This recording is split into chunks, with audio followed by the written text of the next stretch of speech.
All right, next we are going to do step 4, which is Q1 and Q2, which are the transistors. Those are these little black pieces, which you'll note they're sort of, they're round, but they do have a flat side.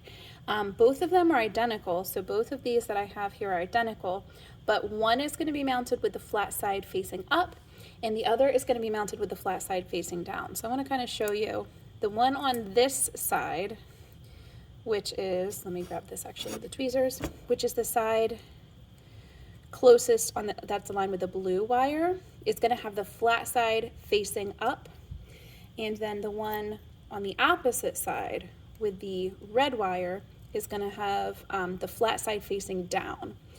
The reason that that matters is because there are 3 different leads coming out of them. When the flat side is facing up, which is the way I have this now, this one is E, which is the emitter lead. This center one is B, which is the base lead, and then this last one is C, which is the collector lead. So we need to make sure those are mounted in the right orientation. So I'm going to go ahead and mount these so you can see where they're going to be placed. We're going to follow the same principles of building up the solder pad as necessary.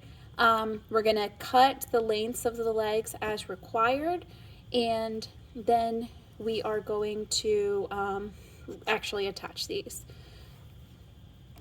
Okay, so the furthest right lead, which is going to be C, is going to actually go onto this pad. The center one, let me see if I can rotate that this side a little bit, is going to connect here.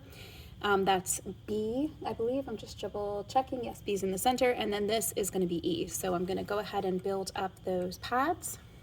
Okay, and then I'm going to have to go ahead and see what length I need the legs to be cut to. So the center one is going to go here, this one's going to go there, this one is going to go here, and then the resistor is going to be kind of up in this area. I'm sorry, not resistor, excuse me, transistor. So I'm going to cut those leads. I'll show you what it looks like. Okay, so cut, it's going to look roughly like this, okay, so that it can touch each of those pads. And we're going to go ahead and mount that, same technique as last time. I mounted this first one down here. That's connected without any extra solder yet. I need to use tweezers to just bend this a little bit to get my other legs in position so that they're going to easily touch and connect. So that looks like pretty good positioning so that I can go ahead and just mount this a little bit here.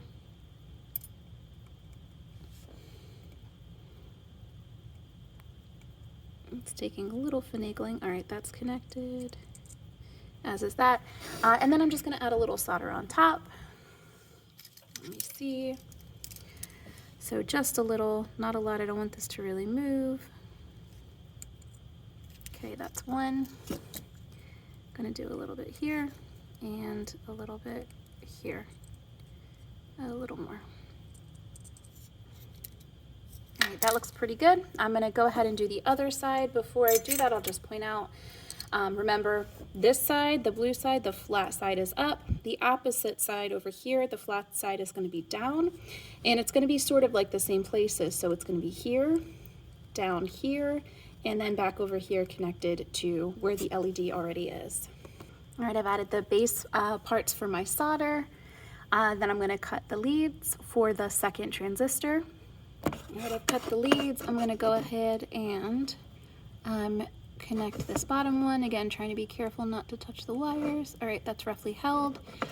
This one at the top here looks like it's in pretty good shape to be aligned right away. Okay. Oh, you know what? It's a little short. I'm going to have to I'll have to add more solder there. And then again, note this side, the round side is facing up. This side, the flat side is facing up. Okay, add a little bit more solder on top, and you should have both Q1 and Q2 done, which ends step 4.